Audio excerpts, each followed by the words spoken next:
la fundación, quisimos que el nombre reflejara lo que esto quiere ser y es una red que va creciendo con la participación de todos y que a través de su amplitud va impactando positivamente el desarrollo sostenible de Córdoba. O sea, es una obra en construcción, ya llevamos casi 5 años y además de que es un símbolo muy representativo de nuestra cultura. Ah, qué bueno, hombre. Muy Sí, sí, buena la sí. explicación. Muy bien. Bueno, muy bienvenidos a todos a esta tertulia de esta tarde, la tertulia habitual de la Fundación Atarraya. En el día de hoy tenemos el privilegio de contar con un invitado muy especial, quien además va a abordar un tema de mucha importancia y vigencia en el país, cuál es el tema de la administración de justicia. Yo me refiero a nuestro invitado de lujo de hoy, el doctor Hernando Herrera Mercado, quien no necesita desde luego presentación por su trayectoria destacada. Sin embargo, para información del auditorio, quiero contar que el doctor Herrera es abogado de la Universidad del Rosario y se ha desempeñado como presidente de la Corporación Excelencia de la Justicia, cargo que ejerce en la actualidad, presidente de la Corte Arbitral de la Cámara de Comercio de Bogotá, miembro del Comité Global de Arbitraje de la Cámara de Comercio Internacional de París, integrante de la Honorable Comisión de Revisión de Laudos del Centro Internacional de Arbitraje de Madrid, Centro Iberoamericano de Arbitraje, con juez de todas las altas cortes de Colombia, con juez de la sección tercera del Consejo de Estado, con juez de la Sala de Casación Civil de la Corte Suprema de Justicia, con juez de la Corte Constitucional, con juez de la Comisión Nacional de Disciplina Judicial y con juez de la Sala Jurisdiccional del Consejo Superior de la Judicatura.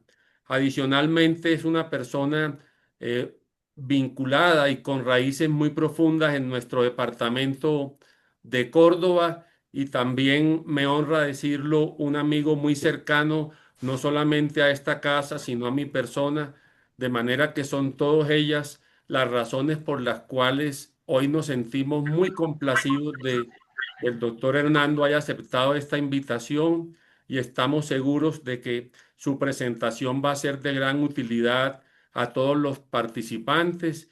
Muy bienvenido, doctor Hernando, a su casa. Felices de tenerlo acá y el micrófono es todo suyo. Muchas gracias, apreciado doctor Jairo. Valoro en extenso sus muy amables y diferentes palabras y ciertamente el reconocimiento que hace de nuestra amistad, familiaridad, por supuesto, en lo que hace de la misma, no solo en cabeza de suscritos, sino en cabeza también de mis padres. Procedo a saludar también muy amablemente a todas las personas que nos siguen, que están al pendiente de este diálogo. Por supuesto, también un saludo especial a mi progenitor, al doctor Herrera Vergara, con quien compartimos muchas cosas, nombre entre comillas también. Afortunadamente, para mí no es equipo de fútbol, siempre estoy yo mejor posicionado con el Junior que él con el Santa, pero igual con todo el aprecio y siempre toda la admiración que él sabe le tengo. Y por supuesto al distinguido grupo, apreciado Jairo, que tú has convocado a estas circunstancias especialísimas para mí, muy diferentes, todos obviamente con vinculación directa con la fundación que diriges y que con tanto encomio atiende toda la problemática de distintos sitios y lugares de nuestro país y en particular de nuestra costa Caribe. Y a mí me alegra sobremanera que tú hayas reconocido y le hayas puesto acento a lo que hace en mis orígenes el hecho de que yo hubiera nacido en Bogotá, tierra obviamente que quiero, es accidental frente a lo que indica mi corazón. Y como decía Neruda, el pulso del corazón es el que indica el lugar de donde uno procede. Y mi corazón es enteramente caribeño. De manera tal que Para mí es siempre además también un motivo de especial orgullo hablar de la tierra, de nuestra tierra Caribe y de nuestra costa, que tan emblemático servicio le ha prestado al país en distintas áreas. El tema que nos convoca hoy, desde luego, es diferente y, si se quiere, impositivamente coyuntural. La democracia en crisis y la respuesta de la justicia a esa eventual crisis. Hablar en otros hemisferios de esa realidad es un hecho cierto. Hablar en nuestro país de la misma es un hecho cotidiano y reiterado. Para nadie es un secreto la dispensa en particular que nuestra justicia, y así lo podemos acreditar desde la Corporación Excelencia en la Justicia, centro de pensamiento que estará próximo a cumplir 30 años. Pensamos que desafortunadamente el escenario nacional concita ese ejercicio de un reto a la justicia que ha sido asumido con gallardía, pero también con especial eficiencia. Yo tengo el listado ya que daría cuenta de casi 170 sentencias proferidas por jueces y funcionarios judiciales de diferentes niveles, en los cuales se ha enrutado claramente la defensa de la institucionalidad. Y eso hay que reconocerlo a la justicia, obviamente también a lo que hacen las cortes y de todos los funcionarios judiciales que en ese escenario persiguen un valor fundamental de nuestra democracia, que es la autonomía de la rama judicial. Dicho lo anterior, quisiera partir de un supuesto fundamentalísimo, y es una primera pregunta que compromete. Debemos entender precisamente por democracia no solamente un sistema de gobierno. Debemos entender por democracia, diría yo, una idea que como forma plantea reflejar la voluntad de los gobernados. Y entonces se tiende por medio de esa figura, en términos constitucionales, a definir la competencia de las diferentes entidades públicas, la forma y conformación de la arquitectura constitucional, el capítulo de derechos y por supuesto también los impositivos para poder hablar de una democracia. Y una democracia lo es si hay valores fundamentales reconocidos: la libertad de pensamiento, la libertad de expresión, la tridivisión de poderes y unas elecciones libres y justas. Cualquier otro escenario o régimen que desvíe estas prerrogativas no es una democracia, será una republiqueta si se quiere. Y por eso hemos defendido, y así lo hicieron de manera patriótica nuestros antepasados, la democracia liberal, definida precisamente como un valor, como una idea, más allá de definirla como un sistema político. Y ese principio define a la democracia liberal como un elemento que va y no le rinde pleitesía ni a la tiranía, ni a la autocracia, ni al populismo, ni tampoco a la demagogia. Pero a pesar de esa impronta que en el siglo XX se reconocía como el escenario de la mejor forma para ser regidos, la democracia, el estado de la democracia, si se quiere, en términos de compulsión institucional, es en la actualidad débil. Y miren ustedes estos datos en los que me baso para esa preocupante afirmación. La democracia global está en declive y es una afirmación que contraviene lo que pasó el año pasado. El año pasado los politólogos lo denominaron como el año de las elecciones. Participaron en el mundo entero más de 3.700 millones de personas, casi la mitad de la población mundial intervino en, en votación en más de 72 países. Por cierto, ahí Venezuela.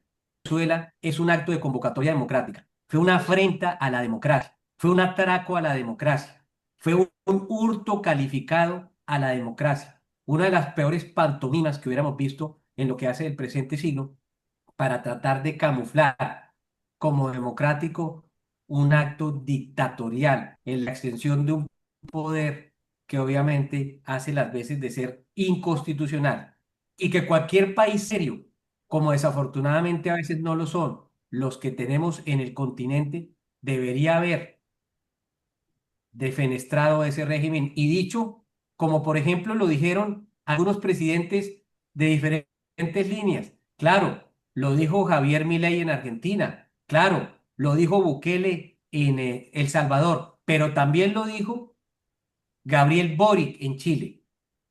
Siendo de izquierda, es una izquierda democrática, no la izquierda que pretende a veces implantarse y la que está desafortunadamente en Venezuela, que ha llevado a la corruptela y que ha llevado al desvío de lo que es y debía ser una democracia cierta para acercarla a lo que ciertamente debe ser llamada sin ambaje alguno como una narcodemocracia. Y discúlpenme ustedes lo frentero, que me deviene por tres circunstancias. Primero, porque nosotros los costeños hablamos con ese discurso, el discurso a los ojos y las palabras que corresponden.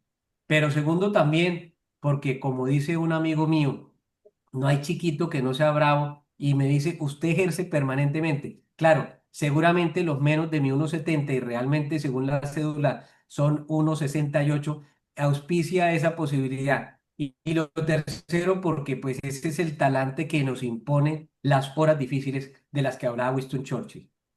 En este siglo XXI, desafortunadamente, a pesar de lo que les decía, encontramos entonces un siglo y un elemento de paradojas, porque a pesar de que se convocaron nunca como antes en la historia a tantos ciudadanos del mundo, encontramos realmente que esa ola de democracia de mediados de los años 80, cuando se cayó la cortina de hierro, cuando además empezaron a caer también los regímenes comunistas de la Europa del Este, pues, y cuando también se impuso en lo que se denomina la primavera revolucionaria en lo que hace de Asia, ha venido siendo modificada por una ola de autocracia y numerosos índices globales miden ese declive democrático a nivel global. Por ejemplo, el Instituto BDEM dice que el mundo tiene ahora menos democracias que autocracias por primera vez en 20 años.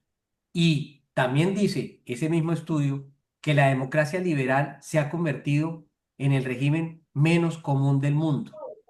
Tenemos también encuestas como la de Economist Intelligence Unit, que registra la puntuación más baja en el índice democrático global entre 130 países de 167 medios en las últimas décadas. Y por eso con acierto, con desafortunado acierto, con vaticinio complejo, se empieza a hablar desde la perspectiva del derecho y de la ciencia política de la erosión democrática. Y la erosión democrática es ese concepto, si se quiere, progresivo y multifacético que señala que la democracia está en riesgo. Diferentes estudios han dado con los ajustes de las causas para hablar de esa erosión democrática. Y también debemos decir que esta es una pandemia, así como la pandemia, lo saben los expertos médicos, que aquejó a la humanidad hace 5 años. Hoy hablamos específicamente de una pandemia en lo que hace una aflicción al régimen democrático que nos aproxima a esa erosión democrática. Y por tanto es un tema de generación sistémica que señala que la democracia está en riesgo y que puede colapsar abruptamente. Y eso debido, como lo veremos, no solo a una menor calidad democrática, sino que ese declive democrático se debe abruptamente, ya no como pasaba en décadas anteriores, a las revoluciones, a los sistemas totalitarios o a los golpes de Estado, sino también a la subversión a la democracia. Regímenes que se visten de democracia y de aparentemente legítimos para supuestamente sanear la corrupción, mejorar los márgenes, obviamente temas fundamentales de empobrecimiento, cuando de lo que están detrás es de volver la democracia un régimen totalitario. Son líderes elegidos democráticamente, pero que progresivamente se van convirtiendo en antidemocráticos. Esos actores antidemocráticos, y lo vemos en este continente y en otros, llegan al poder por poderes legítimos. Claro, por medios legítimos. Aciertan entonces en la participación de elecciones y eso los hace en principio legítimamente democráticos, pero una vez en el poder, ¿cierto? Una vez en el poder traicionan la democracia y empiezan a enrutarse en el camino de la erosión democrática. Es decir, una vez obtenido el poder, tienden a generar valores antidemocráticos. ¿Y cómo lo hacen? Mediante distintos mecanismos. Minan la democracia, tienden a consolidar el poder, reprimen la oposición, suprimen votantes, manipulan distritos electorales, manipulan los medios de comunicación, desinforman, tachan a la oposición de irracional, debilitan los organismos encargados de velar por las elecciones. Entonces ahí no les llama poderosamente la atención el que, por ejemplo, en nuestro país de manera constante se diga, es que el Consejo Nacional Electoral es golpista, pero vamos más allá.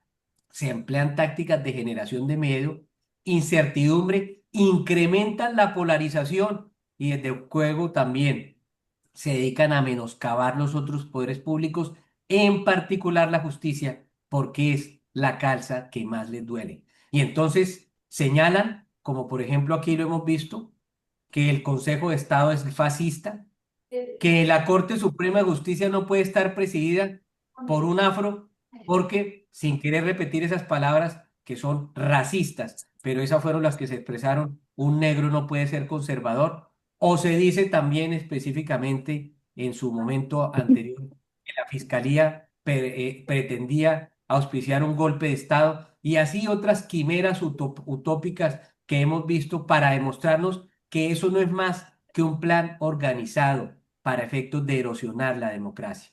La democracia se caracteriza por la distribución y por el equilibrio de poder.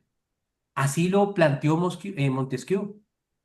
Hace varios años, recordaba, un ministro muy popular español, muy inteligente, Antonio Guerra, hablaba frente a una reforma que auspiciaba ese buen presidente en España, el presidente Felipe González, que habrá que decirlo también, transformó España. España antes era un país visto para los europeos como africano, y tanto así que se decía que Europa culminaba en los Pirineos. Felipe González insertó a España a Europa, pero obviamente planteó reformas, algunas muy discutidas, una de ellas esta que le llevó a Antonio Guerra, su ministro predilecto, ambos muy inteligentes, a decir que Montesquieu había muerto. Y realmente no, como se le demostró, la división y el equilibrio de poderes sigue vigente, porque esa intención de concentrar el poder y esencialmente concentrarlo en la rama ejecutiva, minando controles y contrapesos, es no solamente antidemocrático, sino también irregular. Por eso, por fortuna, cuando se deja el tránsito libre de la justicia, los tribunales de justicia y los órganos judiciales promueven específicamente la democracia. Y esa independencia debe ser defendida por todos porque es lo que genera ese contrapeso institucional. La Dios. justicia está Ah, llamada práctica fue hasta que un dijeron que la día. cancelaron tarde 5 minutos de.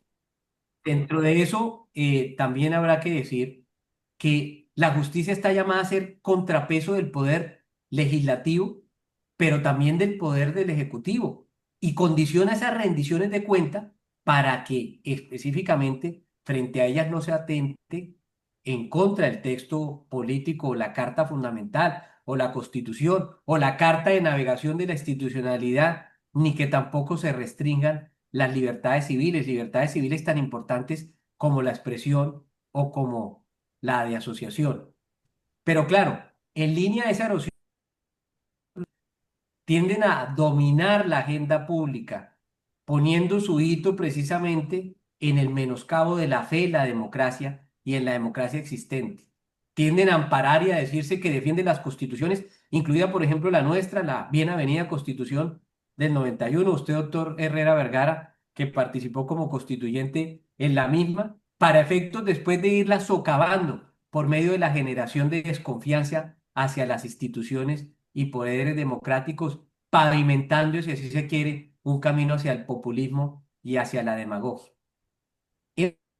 Hemos advertido por eso que el peor riesgo actual de la democracia es lo que denomino la dislexia constitucional. Y es esa regular visión impuesta por gobiernos, como antes señalábamos, democráticamente elegidos, pero una vez aferrados al poder presidencial, tienden a evadir el límite constitucional. Y entonces me refiero a dislexia constitucional para descubrir una situación donde, a pesar de existir constitución, se manipulan esos mecanismos para consolidar un poder político anticonstitucional. Y esa cuestión plantea una preocupación sobre la utilización por parte de esos actores de la esencia democrática, pero no para fortalecerla, sino para socavarla. Y entonces fingen tranquilamente que están invocándose bajo la voluntad popular, pero para violar la norma democrática básica, que es irrespetar esa voluntad popular. Ese fenómeno ha sido llamado en Europa como la demolición silenciosa de la democracia, o la denominada democracia en contraposición a la democracia liberal, la democracia iliberal, que implica ese uso de las instituciones democráticas para debilitar los principios democráticos centrales. Es decir, digámoslo así, apreciadas amigos y amigas, según esa paradigmática frase con la que siempre un estadista, en la época que había estadistas como el doctor Carlos Lleras Restrepo, señalaba en sus alocuciones presidenciales, apreciados amigos y amigas, digámosle así, que eso implica ni más ni menos que utilizar la democracia contra sí mismo, contra sí misma, abriendo camino a lo que el doctor Néstor Ságuez, un conocido profesor de la Universidad de Buenos Aires, llama el desmonte de la Constitución o desvalorizar la Constitución. Y por eso tal maniobra se acompaña, y todo lo que yo les voy a decir les va a resultar supremamente familiar, se acompaña del ataque permanente a todas las instituciones democráticas, o a las cortes, o a la justicia en general, o a los organismos de control, o a la registraduría como está de moda, para socavar que cuando el próximo año haya elecciones en nuestro país, se diga que hubo un fraude electoral. Pero obviamente, poder fundamental es socavar el poder judicial. Por eso se erosiona, se tiende a erosionar esa confianza en el poder judicial para quitarle como matriz que es de la democracia legitimidad y para después entonces llevarnos al camino fácil del autoritarismo y que entonces se pueda emplear la Constitución, pero ya no para promover propósitos democráticos, sino irrespetos a la división de poderes, a las competencias constitucionales y a la garantía del apego de los procedimientos de enmienda constitucional. Por eso no les resulte extraño que se siga hablando de la supuesta Asamblea Nacional Constituyente Popular, el único mecanismo previsto en la Constitución de 1991 para reformar la Constitución en Colombia es su tránsito por el Congreso y su validación por la Corte Constitucional. Cuando se nos dice que se desatienden esos presupuestos para efectos de hurgar en línea distinta y hablar que puede el pueblo autoconvocarse sin necesidad de pasar por el Congreso y saltándose o brincándose en términos costeños el paso de la Corte Constitucional es para convocarnos precisamente a ello, al desapego de los procedimientos de la enmienda constitucional. Y eso podrá ser posible en un artículo, que es el artículo 349.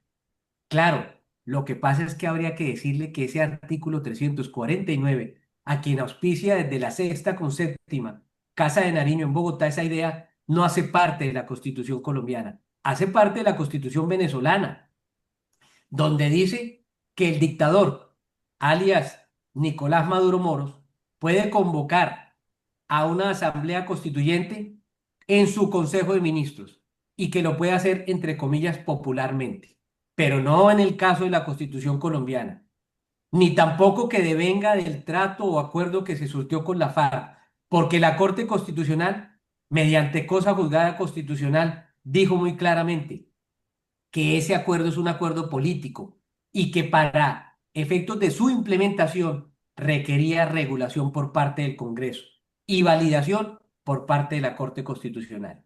Ese es el tamaño del desafío que tenemos. Por eso esas indebidas maniobras también han sido denominadas por otro muy valioso profesor, el profesor Mark Tusket, como el constitucionalismo autoritario. Es decir, un sistema que finge mecanismos constitucionales para legitimar un poder autoritario y debilitar la democracia.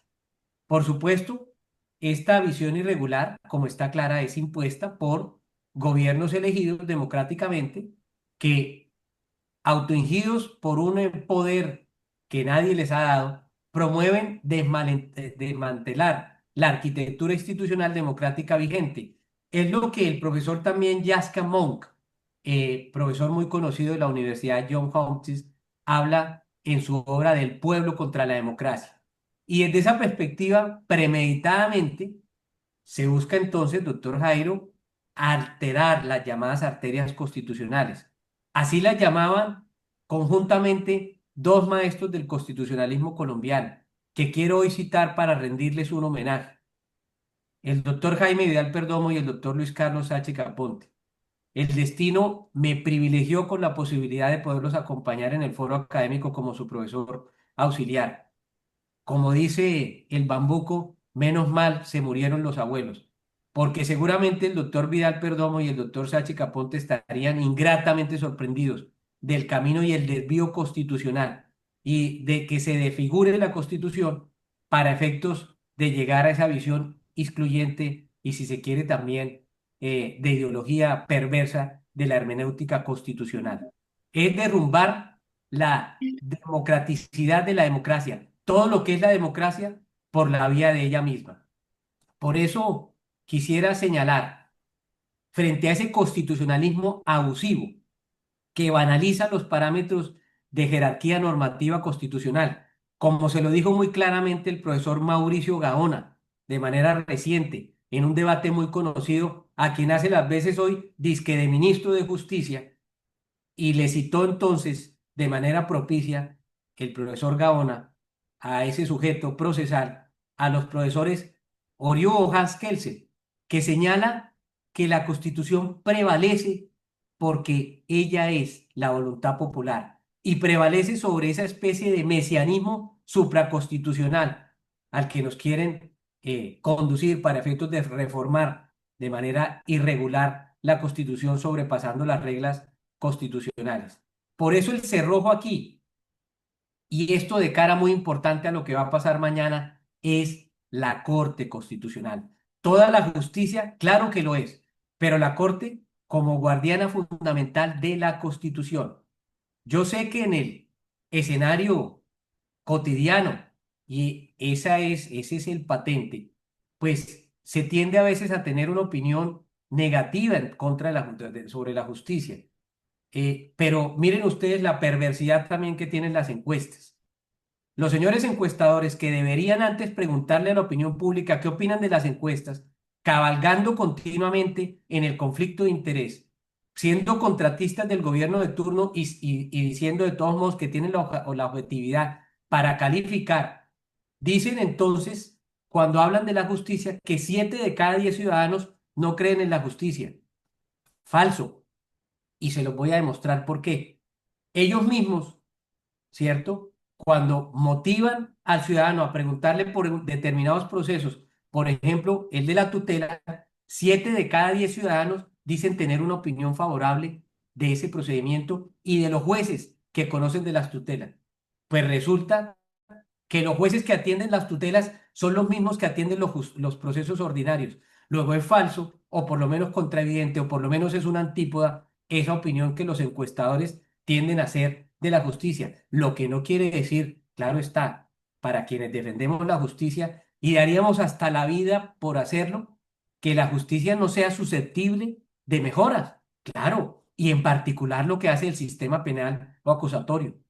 Creo que el sistema penal acusatorio requiere una reforma a fondo, porque estamos viendo en la persecución de los delitos que más afectan al ciudadano común que los despachos penales se han terminado convirtiendo en estancias de reposo criminal por esa aparente incapacidad institucional de erradicar, ¿no?, la prescripción de la acción penal o el vencimiento de términos Entonces vemos a grandes capos, vemos también a responsables de distintos delitos de salir exonerados o si no con los pecados lavados por la prescripción o por la figura del vencimiento de términos que entre otras promueve desafortunadamente la excarcelación. Desde esa perspectiva es claro que a la población poco o nada le interesa el tecnicismo legal para ser espectadoras de una justicia que puede ser condescendiente con los victimarios. Creemos sí en el garantismo del sistema penal para impedir la arbitrariedad, pero hay que decirlo sin eufemismo. El aparataje penal ha perdido efectividad como barrera de contención contra el delito y sobre todo mermando la reparación de las víctimas y el esclarecimiento de los crímenes. Y ahí sí hay que volcar la atención en lo que hace de la justicia. Fenómenos como el de la reincidencia delincuencial. En el delito de hurto, por ejemplo, y así lo reportamos, se registran más de 240.000 delincuentes. De esos, 90.000 ya habían sido apresados entre 2 y 9 meses. Y atención a esta cifra que les va a llamar a ustedes la atención. Cerca de un centenar había sido sorprendido o aprendido más de 40 y 70 veces. ¿Por qué? Porque la ausencia de un castigo está perpetuando esas conductas. Pero la culpa no es de los jueces. La culpa específicamente es del sistema penal. Y el sistema penal lo rige la ley. Y quien emite la ley pues ya lo sabemos todos, es la rama legislativo. Lo que no quiere decir que haya que refinar ese sistema penal que hoy en día se conoce ya como, no como el sistema penal acusatorio, sino como el sistema penal aplazatorio, porque para agregarle más penumbra a la noche, tenemos específicamente que los temas de peligrosidad a veces no importan a la hora de castigos ejemplares y por eso tampoco nos ha temblado la voz en decir que hoy en día el sistema penal acusatorio es una sastrería para la impunidad. Pero más allá de eso, invoquemos el principio fundamental y es la justicia frente a esa erosión de la democracia, la justicia como baluarte y herramienta de contención, como precisamente el mandacallar, para utilizar otro término costeño, de los autoritarios, de aquellos que con la demagogia y el populismo quieren socavar la democracia. ¿Y por qué es importante entonces la independencia judicial? Y sobre todo la del juez constitucional. Por eso, ya lo decía Hamilton en Estados Unidos, la administración firme, recta e imparcial de las leyes le debe estar dada, como decía Platón, a los mejores. Y esos mejores deberían ser, claro que sí, los jueces. Esa independencia judicial se refiere no solamente a emitir fallos imparciales, basados en el derecho, sin estar sujetos a influencias externas.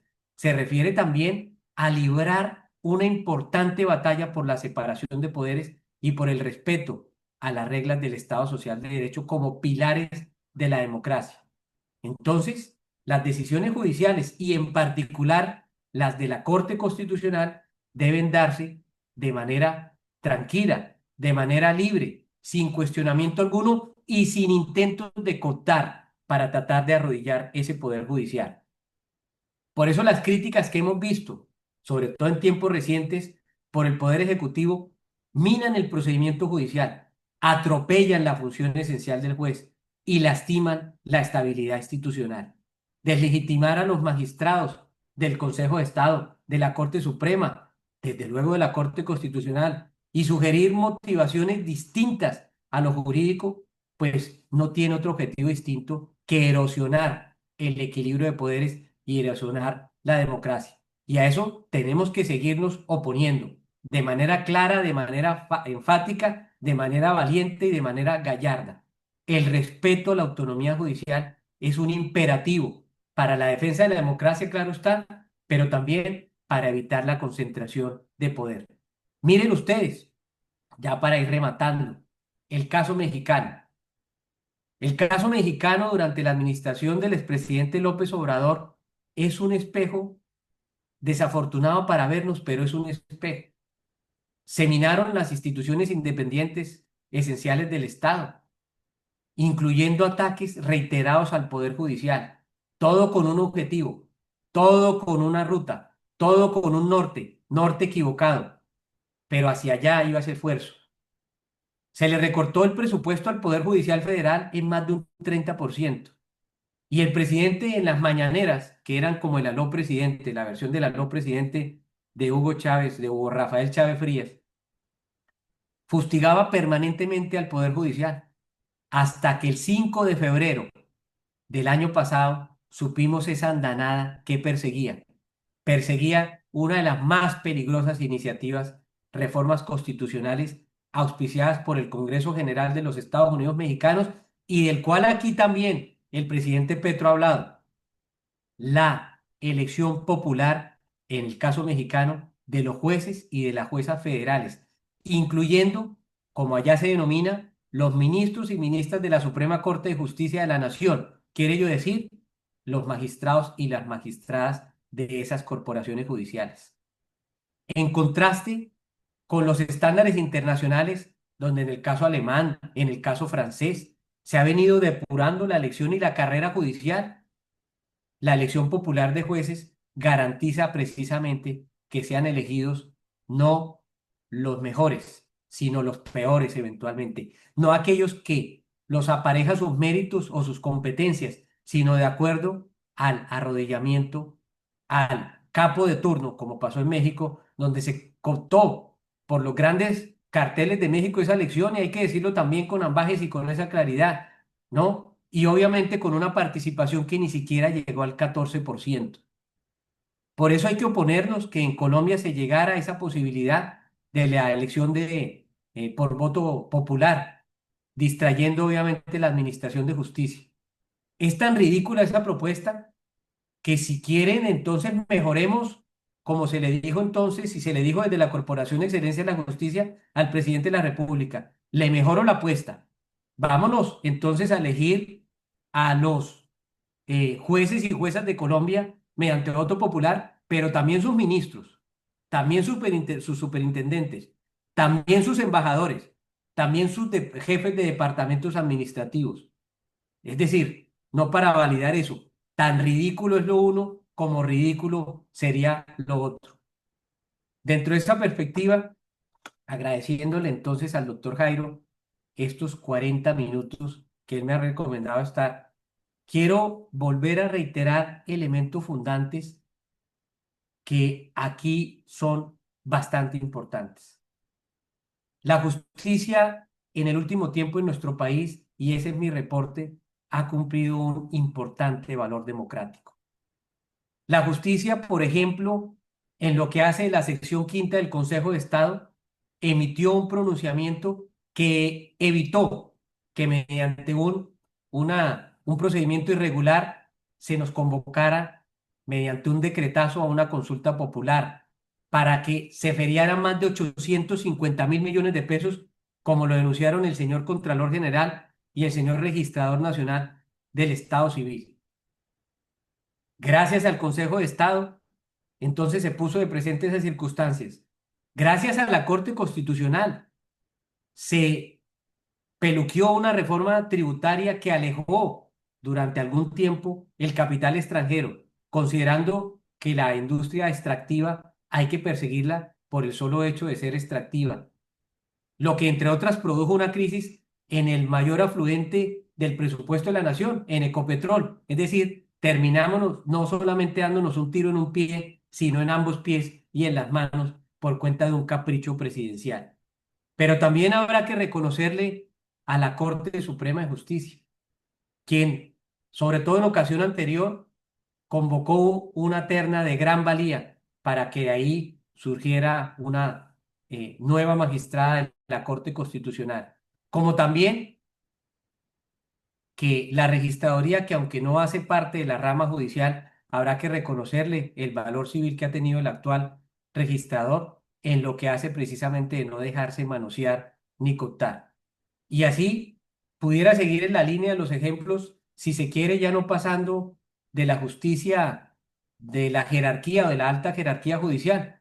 Vamos a otros casos. El Tribunal Administrativo de Cundinamarca determinó una acción de cumplimiento gracias a la cual se garantizó que fluyeran los medicamentos, a pesar de que el INVIMA duró más de 17 meses sin titular encargado. Pero también más de 320 jueces le dijeron al presidente de la República que aquellos integrantes de la primera línea que ocasionaron desmales, daños en bienes privados, daños a la cosa pública, no podían ser excarcelados como se pretendía por medio de un decreto irregular. O volvamos al caso del Consejo de Estado, cuando la sección primera suspendió provisionalmente un decreto mediante el cual el presidente de la República pretendía hacerse con la regulación de las tarifas de energía. Pero también si quieren, entonces vamos nuevamente a la sección quinta, cuando le ha quitado la investidura a tanto congresista que no merecía tener. Aquí quien le ha lavado la cara a la democracia, no ahora, sino de tiempo atrás, ha sido la justicia. El Consejo de Estado, cosa que no han hecho los partidos políticos, le quitó la investidura o decretó la muerte política de más de 85 congresistas, entre otras fundamentalmente por el tema de conflicto de interés. Y la Corte Suprema de Justicia ha proferido en los últimos años más de 120 sentencias contra políticos corruptos, aforados judiciales. Ese es el reflejo de lo que podemos decir, de lo que tenemos que hacer y de lo que tenemos que defender, más allá de una postura jurídica, desde luego lo que hace de una postura democrática. Muchas gracias, apreciado doctor Jairo.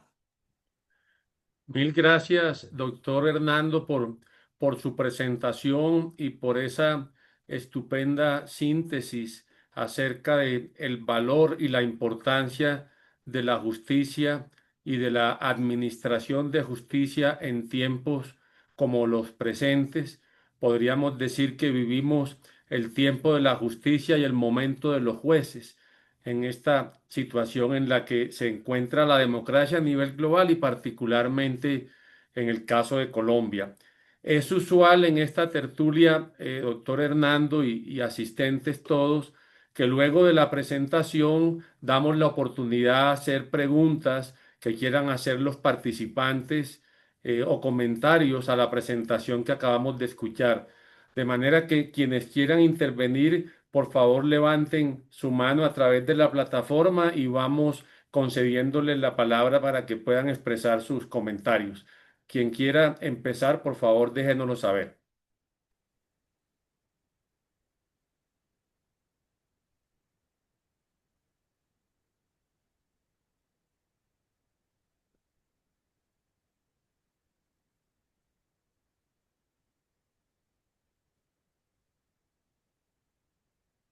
No veo por el momento manos levantadas. Acá ya hay una pregunta de el asiduo participante y gran asistente a esta tertulia, doctor Hernando, que es el doctor Jaime Jaramillo Vallejo, es codirector del Banco de la República, que nos acompaña en la tarde de hoy. Adelante, doctor Jaime, y bienvenido.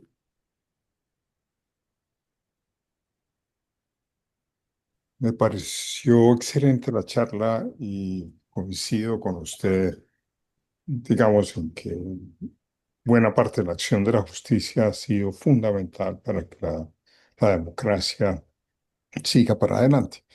Eh, a propósito de eso, hay una preocupación que tengo yo en mi mente, pero no sé qué tan relevante sea preguntarlo. Nosotros nos estamos volando la regla fiscal con una disculpa que sacó el ministro de Hacienda.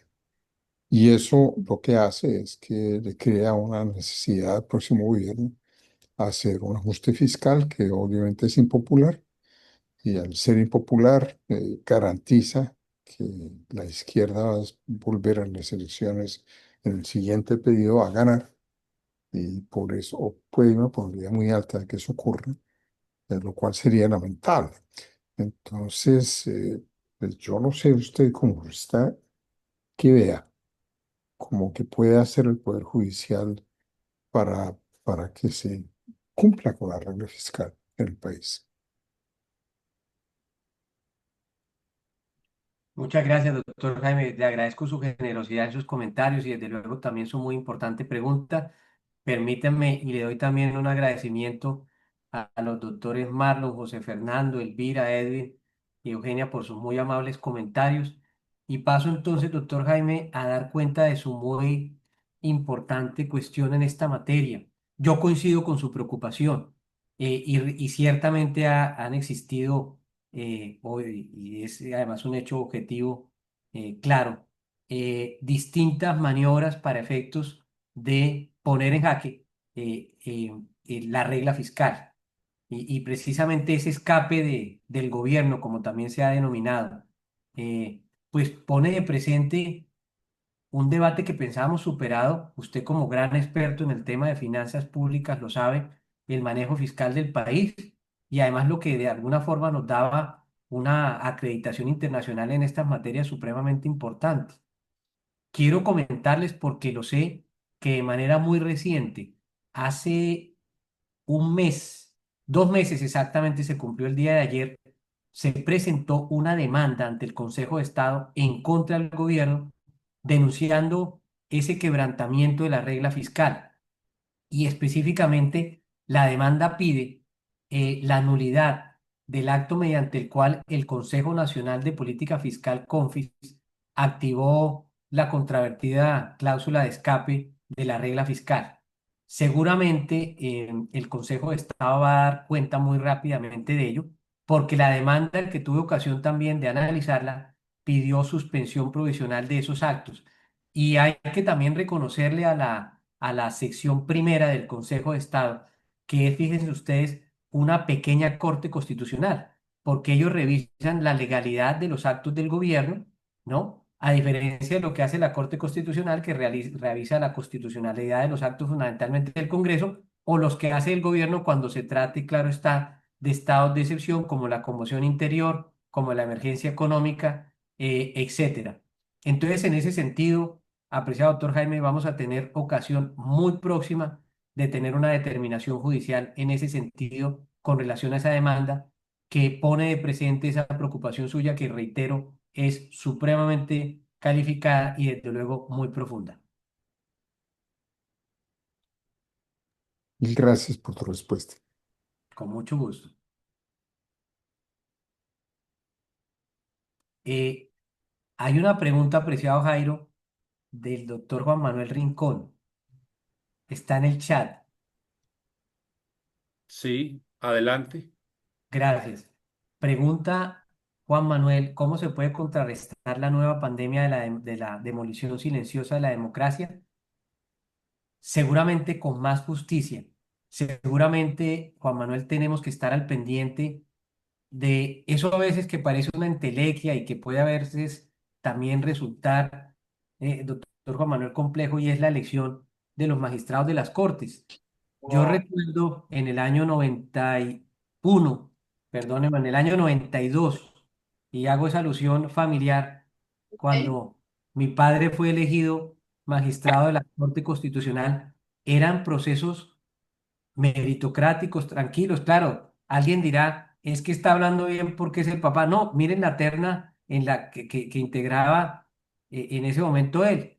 Está el doctor Ciro Angarita, un muy conocido profesor en materia de derecho constitucional, gran señor, que entre otras venía de la Corte Constitucional Provisional, que según un artículo transitorio de la Constitución nombraba por una primera vez y por un año el presidente de la República, por aquel entonces el expresidente César Gaviria Trujillo, y el doctor Alfonso Gómez Méndez, pues también quien ya había sido procurador, a la sazón de aquella época era embajador y quien después fuera, desde luego, como lo sabemos, fiscal y ministro.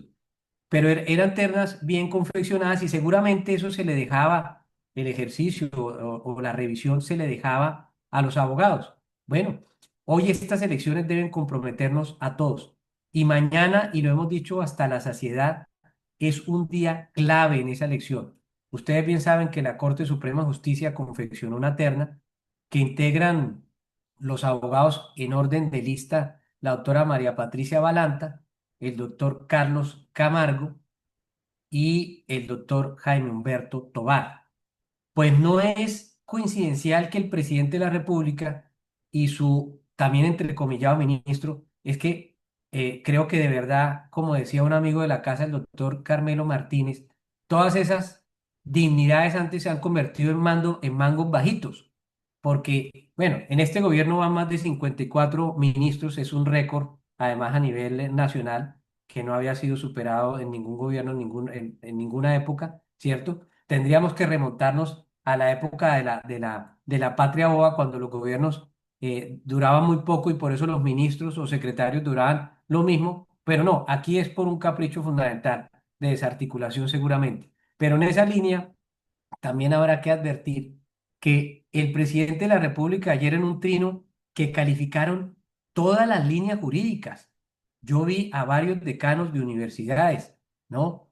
A varios profesores, a varias líneas del pensamiento. Entonces, pondría, por ejemplo, el doctor Ramiro Bejarano descalificando y criticando al presidente de la República y a su ministro, porque Sí, precisamente señalaban dentro de eso sí, concretamente un desvío de lo que hace de la intervención en un trámite que debería ser del Senado. Pero ¿por qué lo hace el presidente de la República? No lo hace de gratuito, no lo hace porque lo despertaron en uno de sus insomnios permanentes. No, lo hace específicamente porque sabe el poder que representa la Corte Constitucional. Y cortar la Corte Constitucional, vamos a decirlo muy claramente, implica pavimentar todo tipo de reformas y todo tipo de iniciativas o de quimeras. Entonces, cuando uno oye a la senadora Isabel Zuleta hablando de reelección, claro, el cajero automático de la reelección es la Corte Constitucional. El cajero automático para efectos de hablar de Asamblea Nacional Constituyente, así sea ella anticonstitucional por estar ese convocando con remedio de la Constitución, es contar la Corte Constitucional. Claro, el panorama está absolutamente claro y diciente. ¿Qué tenemos que hacer entonces, doctor Juan Manuel? Ser voceros permanentes, voceros ciudadanos, hacer y participar en esas decisiones, en los escenarios de calificación ciudadana que los hay cuando se dan a conocer las hojas de vida para participar activamente y fortalecer nuestra justicia. Claro, alguien me dirá, pero es que la justicia para usted no tiene defectos. No, propuse varios de ellos. Yo sé que tiene varios defectos. Yo sé que hay que mejorarla. Por ejemplo, yo sería partidario de despresidencializar la posibilidad de integración de ternas, de volver a la cooptación en algunos escenarios y de otro tipo de reformas que requiere la justicia, pero no ahora, porque si reformamos la justicia vía una constituyente, ustedes imagínense lo que ello puede determinar o parar. Entonces, la respuesta, Juan Manuel, es ante los desafíos a la democracia, más democracia, como dijo Felipe González, como dijo precisamente también Ronald Reagan. Yo no le temo al comunismo, ellos le deben temer a la democracia. El doctor Jorge García también plantea otra cuestión muy interesante, apreciado, con mucho gusto, doctor Juan Manuel, respondiendo esa pregunta. El doctor Jorge García plantea por qué ha sido posible mantener por largo tiempo la idea y el deseo de hacer una asamblea constituyente cuando usted demuestra que no existe ninguna posibilidad de que eso suceda. Gracias también, doctor Jorge, por la muy interesante pregunta. Eso se hace con tres escenarios fundamentales. Primero, porque los estadistas hablaban con hechos, ¿cierto? No con ideas. Cuando el doctor Carlos Llera Restrepo, para volverlo a aumentar, impulsó la reforma administrativa más importante del país en los últimos años, la del 68, fue precisamente con ese escenario, además con un ministro de Justicia de la talla de Fernando Inestrosa. Imagínense, Fernando Inestrosa, rector emérito, consagrado en la Universidad Externado, era el ministro de Justicia. Si lo comparamos con lo que hay hoy en día, creo que nos quedan debiendo, pero en fin. Y el secretario jurídico de la presidencia era ni más ni menos que el doctor Jaime Vidal Perdomo, uno de los padres del constitucionalismo del siglo pasado. Pero imagínense, hoy en día ni siquiera uno sabe quién es el secretario jurídico de la presidencia. Bueno, en ese escenario, los populistas no hablan con hechos, hablan con utopías, porque los convierten en elementos de distracción, les sirve para distraer, ¿no? Cuando se abandonó el tema de la Asamblea Popular o de la Asamblea Constituyente Popular, se impuso la idea de la consulta popular. Cuando se declaró inválido por el Consejo de Estado esa opción, se volvió a hablar de Asamblea Nacional Constituyente por vía popular. Entonces, poco o nada importa, doctor Jorge, dentro de la reflexión, porque el juicio constitucional no es lo que los ampara.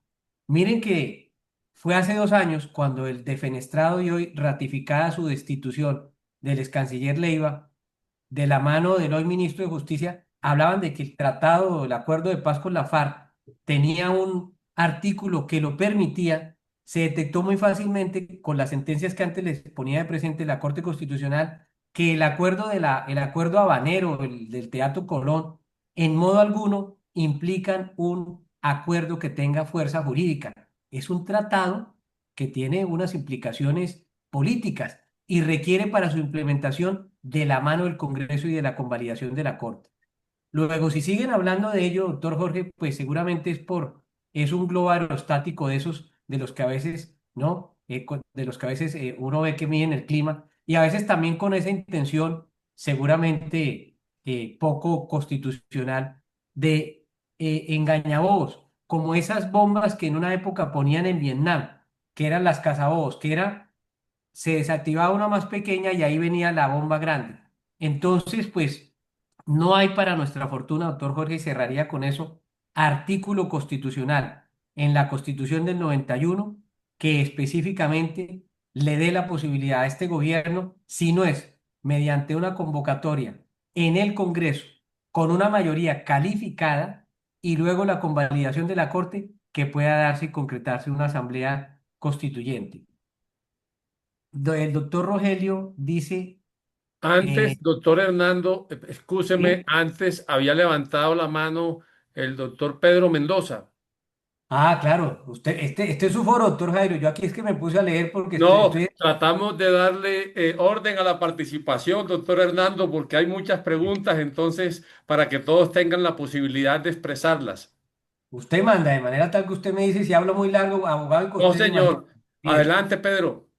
Jairo, gracias, pero me pones por delante de mi tío, entonces eso sí me da como pena. Eh, Oye, Hernando, qué gusto saludarte y siempre Gracias, ponderando esa Pedro, lo labor que mismo. hacen ustedes. Eh, Muchos recuerdos indirectos también de mi suegro con tu papá y bueno, y todas esas cosas. Lo sé, apreciado Eh, Pedro, gracias. el, me pondero y agradezco el rol de ustedes. Creo que como ninguna otra organización de la sociedad civil han sabido eh, asumir una posición y pararse en la raya frente a muchas cosas. Creo que un día que nos encontramos una vez en un restaurante te lo comenté y tú me Señor, hiciste caer en cuenta que efectivamente ustedes estaban poniendo una voz. Yo echo de menos la voz de los presidentes de altas cortes, y aquí en estos foros lo digo, digamos, creo que las amenazas a la democracia parten de esas frases que son demoledoras por demás, porque el calibre de las expresiones no se mide. Hoy trataban al resto de candidatos de una terna, porque no solamente era el doctor Camargo, sino también ahí de paso llevaba del bulto un abogado como lo es el doctor Tobar, de fascistas, ¿no? Entonces, el calibre de las expresiones termina siendo muy fuerte y la democracia parece que sucumbiera. Es constante el uso de expresiones como comenzó el golpe de Estado, como aquí, y yo de la institucionalidad creo que falta todavía más. Incluso el Senado en su momento ha sabido responder y esperemos tenga la altura también de defender esa elección que por demás amenaza incluso la misma independencia del órgano elector que es el Senado, la elección de mañana donde nos jugamos mucho. Eh, y también, pero yo de las presidencias de altas cortes, yo de pronto por lo que soy costeño y de sangre un poco más caliente, sí esperaría una reacción un poquito más fuerte. Digamos, por ahí uno que otro pronunciamiento del doctor Ibáñez en su momento, eh, que además fue profesor mío y uno sabe cómo es la personalidad del doctor Ibáñez, que es muy vertical en sus posiciones. Pero de resto yo echo de menos, lo digo, y de otras organizaciones de la sociedad civil. Por allá hubo una que era muy activa y ahora es famosa por su silencio. Y no voy a decir cuál es, de abogados también, pero de resto no se menciona nada. Yo creo que a veces, lo digo yo como ciudadano de a pie, yo soy un abogado normal, pero un ciudadano de a pie y digo, nos estamos quedando solos en esto. O sea, esa sensación en lo personal me es desoladora.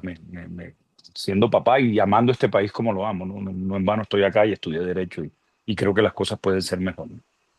muchas gracias, Pedro.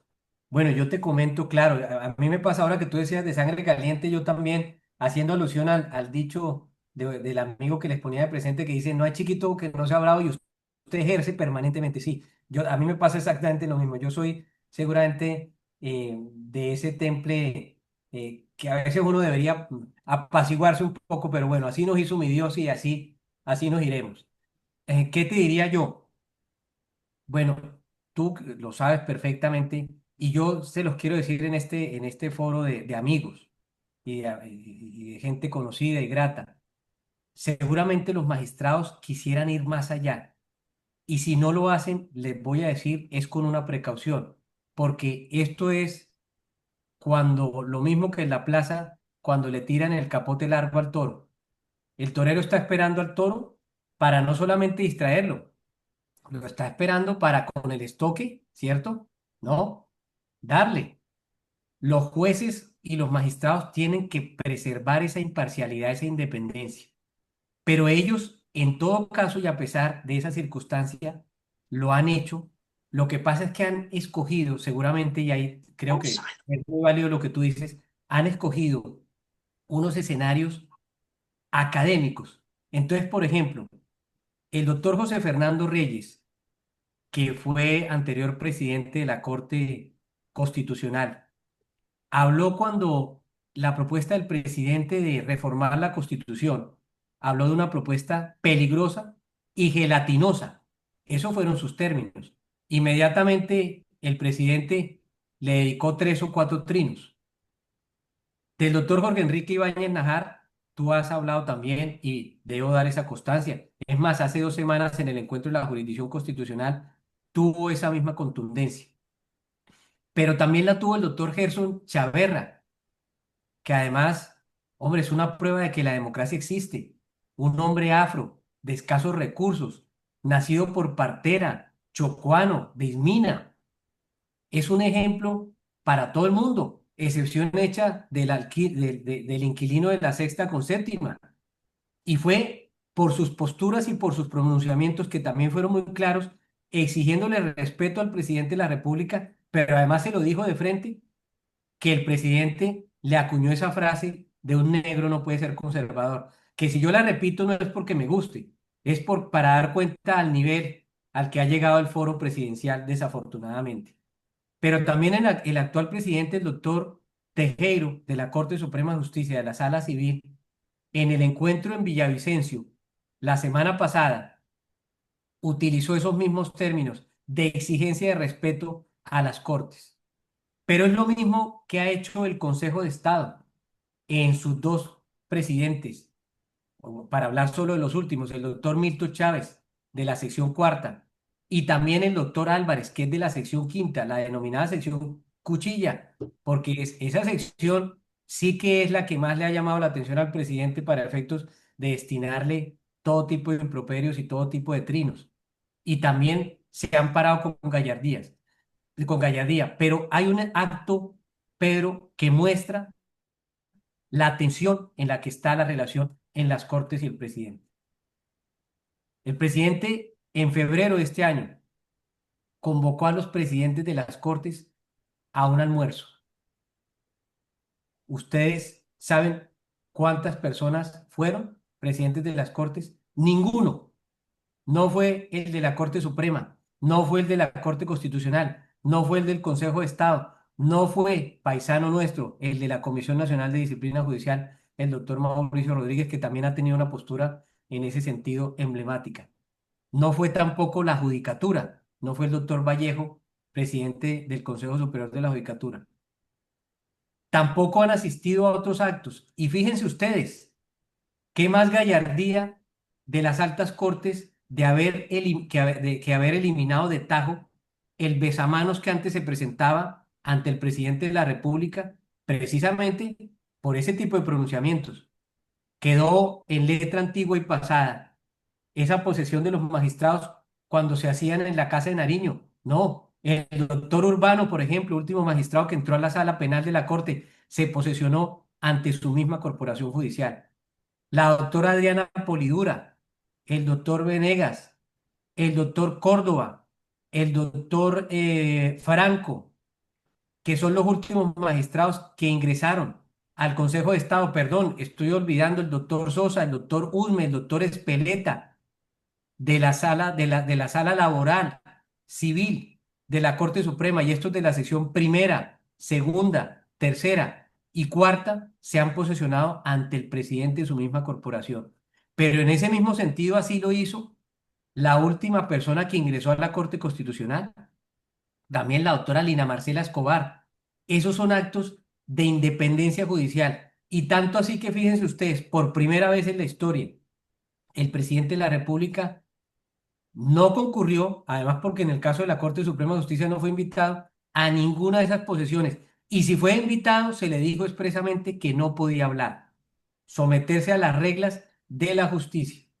Yo les voy a decir, nosotros tenemos todos los noviembres la Cumbre de la Justicia, un evento que es muy relevante porque van todos los presidentes de las altas cortes a rendirle cuentas a la ciudadanía. Este año además es emblemático porque se van a cumplir las primeras 4 décadas de la toma del Palacio de Justicia.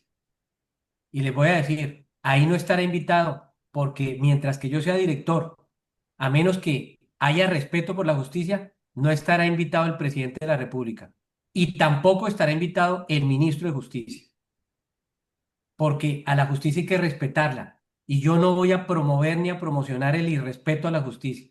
Por eso ni el uno ni el otro están convocados y la decisión es del suscrito. Yo no me amparo en mi junta, que entre otras es muy buena y muy calificada. Me amparo en lo que me dicta el carácter y en lo que me dicta el respeto institucional, que fue lo que me enseñaron en mi casa. Entonces, yo creo, Pedro, que si se miran esos otros escenarios, vamos dando cuenta de pronto de una foto integral en lo que hace de unos magistrados. Pero les digo, cuando habla la Corporación de Excelencia de la Justicia, no piensen que habla quien ahora les habla, piensen que está hablando la justicia, porque muchas de las veces los pronunciamientos nuestros son auspiciados por la rama judicial, bajo el entendido que ellos no se pueden pronunciar porque son jueces, pero nosotros sí, y lo hacemos con mucho gusto en representación de ellos. Gracias, doctor Hernando. Ahora sí escuchemos a Rogelio, por favor. Perfecto. Dice el doctor Rogelio, esto puede ser inviable ahora, pero ¿por qué no cambiamos un modelo parlamentario para disminuir el poder presidencialista con intenciones dictatoriales? Me gusta mucho, doctor Pedro. Yo soy dos cosas. Yo soy liberal manchesteriano y liberal mariano, porque soy profundamente liberal, pero sé quién me manda, que es la de arriba. Y manchesteriano, porque obviamente me baso en el elemento fundamental del laissez-faire y laissez-faire y laissez-passer, dejar hacer y dejar pasar. Quiere yo decir, entre más esté diluido el poder, mejor aún. Fíjense en el caso español cómo funciona de bien la democracia parlamentaria. Ahora, dirán algunos, claro, no en este momento que puede ser ciertamente crítico, pero el expresidente López Miquelsen, que como bien se decía en sus columnas, hacía pensar al país, coincidía con el doctor Álvaro Gómez Hurtado, del que se podía decir exactamente lo mismo. Y fíjense ustedes la trascendencia que el uno y el otro tenían. Quien les habla cuando estaba en el colegio forraba sus libros con el afiche de López Miquelsen presidente. Perdimos, debo decirlo. Y en ese momento no valoraba la estatura que tenía Álvaro Gómez Hurtado. Hoy en día, por fortuna, los años le van a uno dando sensatez y le reconozco al doctor Gómez Hurtado la misma trascendencia que tenía el doctor López Miquelsen. Y ambos coincidían en esa posibilidad, doctor Rogelio, de un régimen parlamentario. Yo creo que en una democracia madura habrá el momento de hacerlo porque nosotros no tenemos un sistema presidencial, peor aún, tenemos un sistema presidencialista. El presidente nombra ministros, ¿cierto? Participa, ya lo vimos antes, en las ternas de nominación de la Corte Constitucional, quita, pone, es el regente de las relaciones internacionales. Incluso de la mano de eso hay que pensar en otra gran reforma, que es el federalismo. En la costa Caribe, que ha sido tan menospreciada, y yo se los digo porque como yo funjo de Cartacachaco, entonces veo a veces los comentarios que se hace de la costa y se le entra y se le introduce en un escenario incluso de menoscabo intelectual que a mí me molesta sobremanera y me da rabia. Pero bueno, el sistema federalista podría dar lugar y alcance a una superación de muchas cosas y sería mucho más operativo para un país como el nuestro que lo divide en tres cordilleras. es de los pocos países que está tan escindido geográficamente y eso requeriría una respuesta institucional. Por eso si a mí me preguntan siempre, la mejor constitución que tuvimos para mí es la del 63, por ese auspicio del federalismo.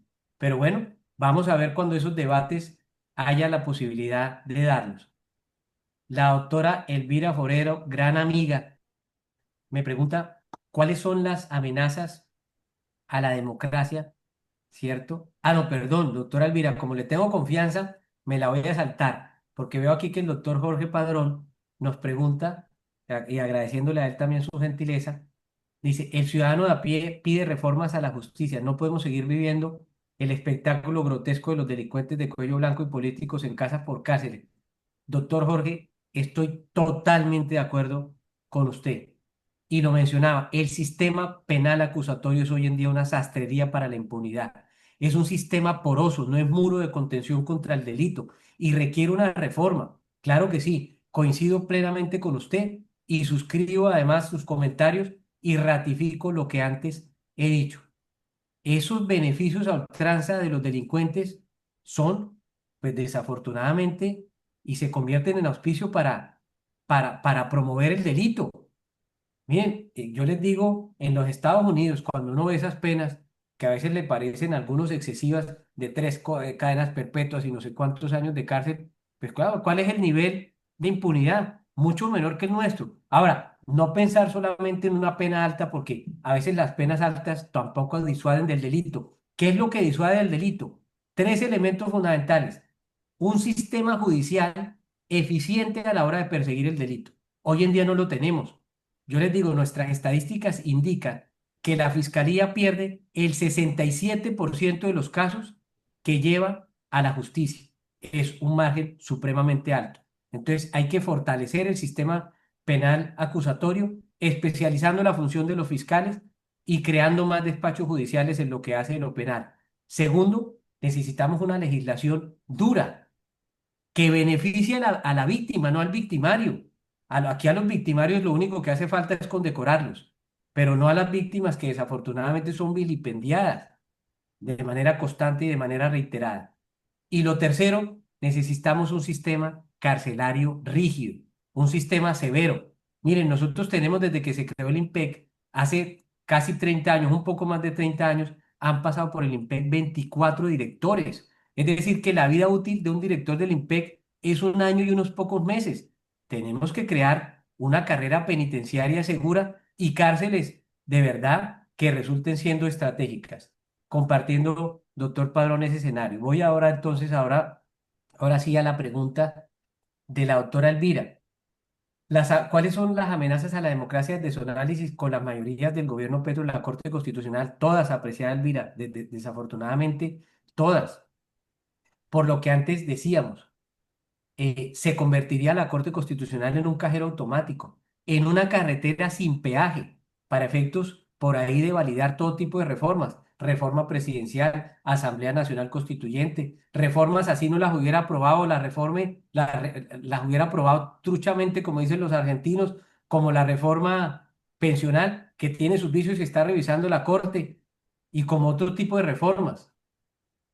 La gran responsabilidad está mañana en los senadores. Ojalá, y yo se los digo, frente a todos los que ustedes conozcan. Y yo hoy denuncié unos y los voy a citar acá, porque no me voy a quedar sin volverlos a citar.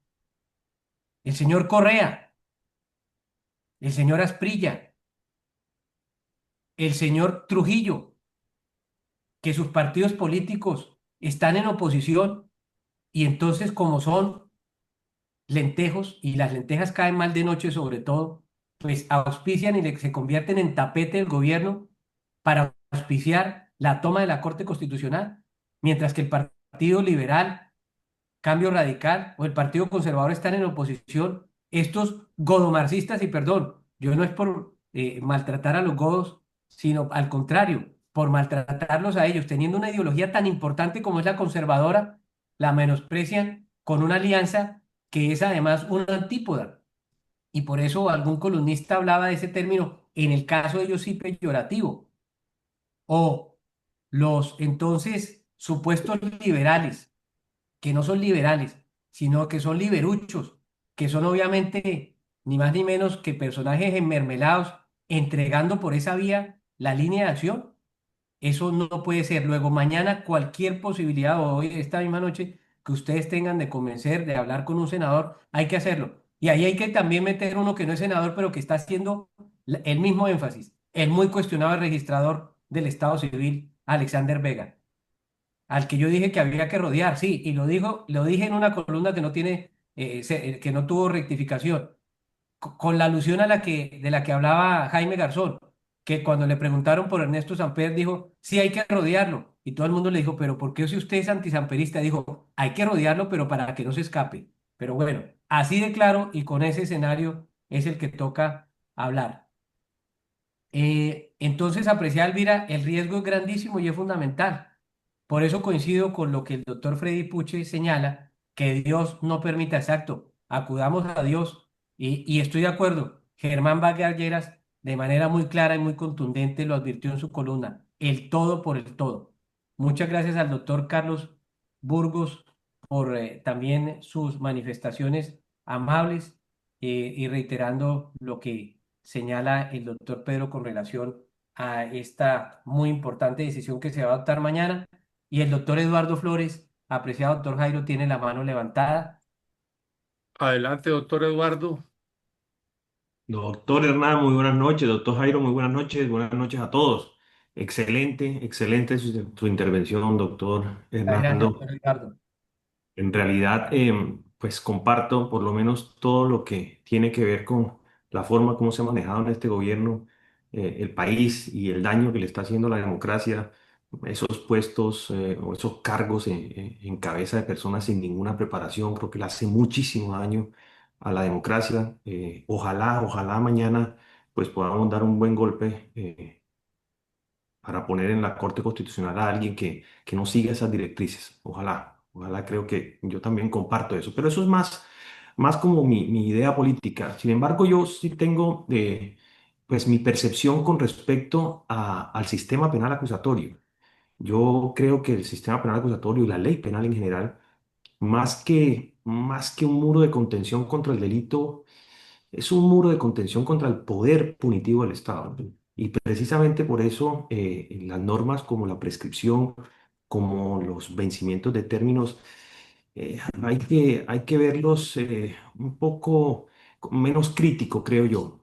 ¿Por qué se lo digo? Yo tuve la oportunidad de estar en Haití, no sé, como unos 30 días o un poquito más después de lo que ocurrió con el presidente haitiano. Fuimos a hablar con las personas, los colombianos que están involucrados.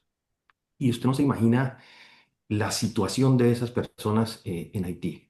Llevaban más de un mes sin haber acudido ante un juez, un fiscal, nadie lo sabía ni dónde estaban. Para encontrarlo fue supremamente difícil.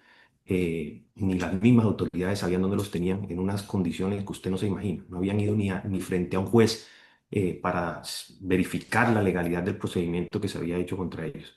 Yo creo que nosotros dimos un paso gigante hacia una verdadera democracia cuando decidimos ponerle límites al poder punitivo del Estado y creo que hay que mantenerlos.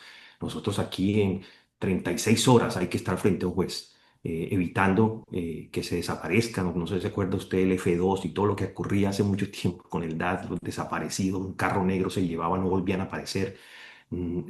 Creo que esos límites al poder punitivo hay que conservarlos. La prescripción pues es una forma de garantizarle al ciudadano a pie que va a tener una administración de justicia en un tiempo razonable y eso también favorece a la víctima.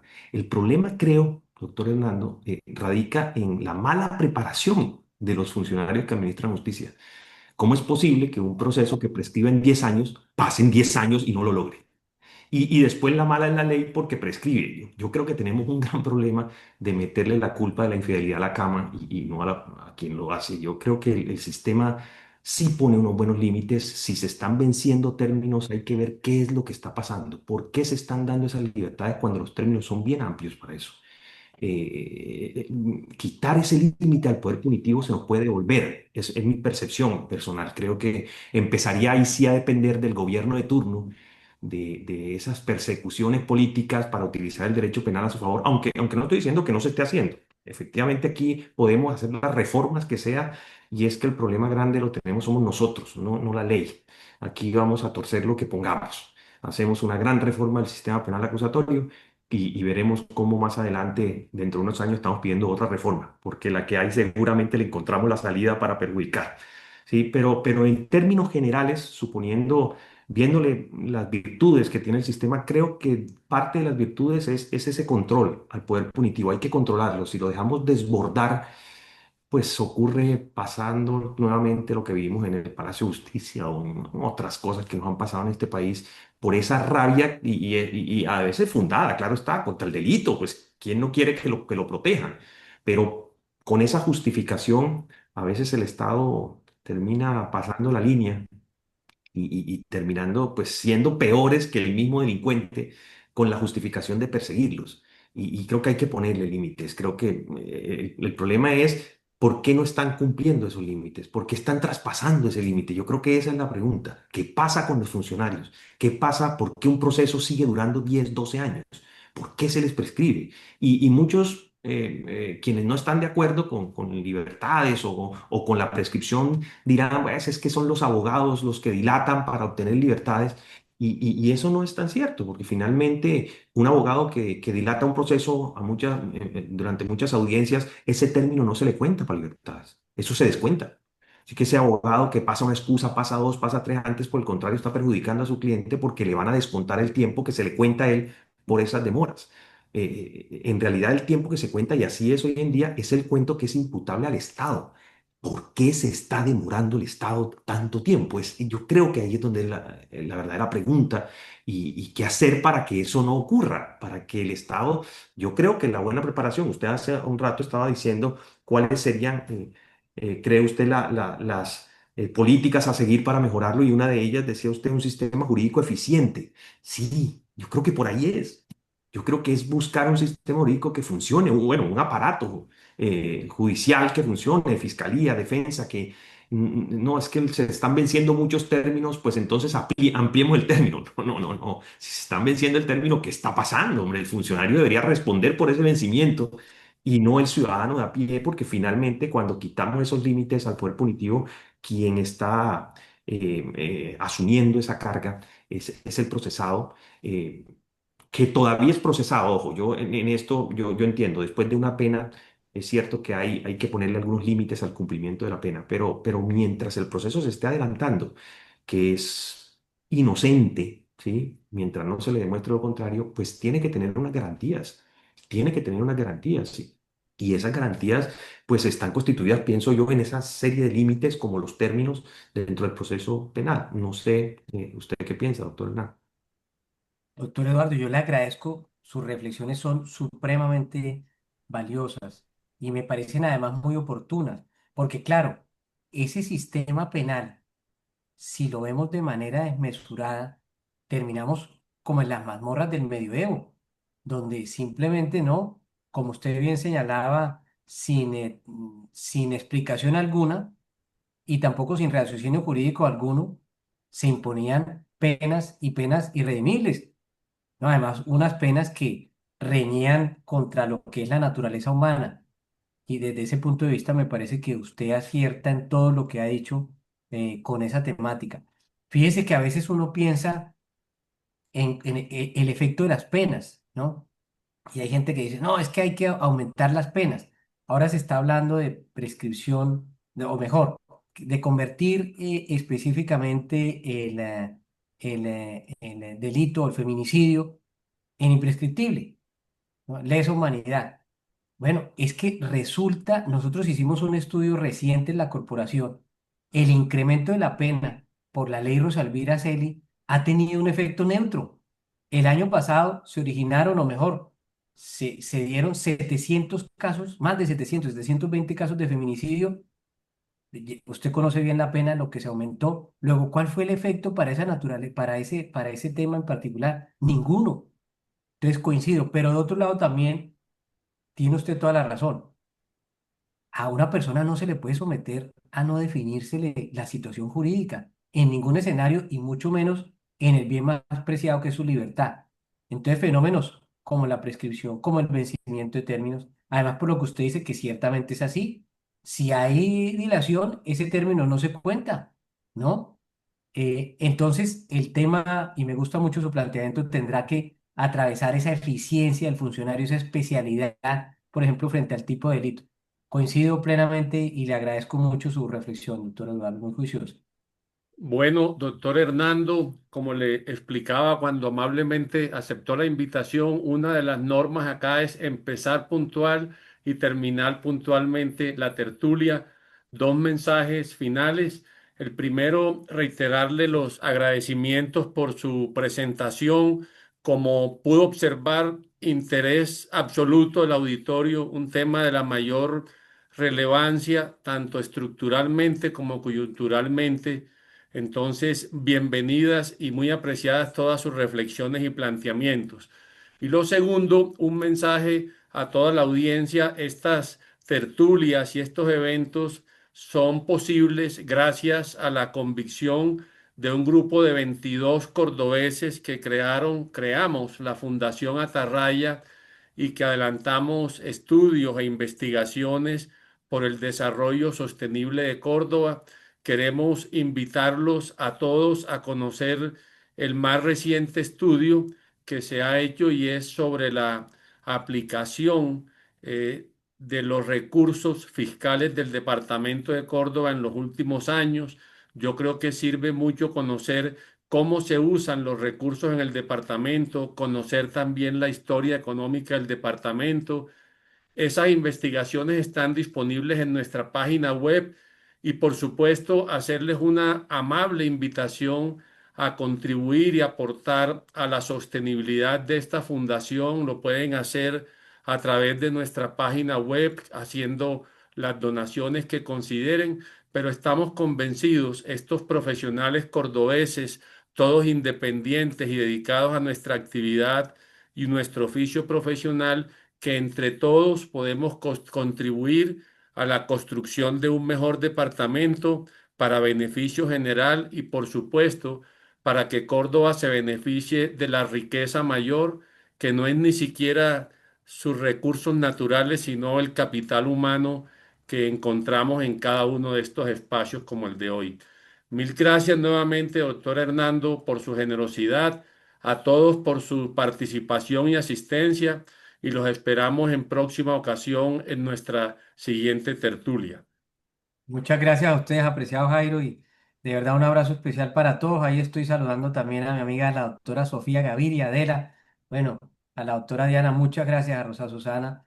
Muchas gracias y a ti, apreciado Jairo, por todo, por esta invitación que, como te decía, es diferente. Y bueno, para mí siempre estar en territorio costeño es una cosa que me llena de espíritu porque lo necesitamos y de ánimo porque también lo necesitamos. Este es un tema constante. Ojalá mañana terminaría con esto, haya sensatez y se imponga específicamente lo que se quiera para garantizar esa independencia de las Cortes.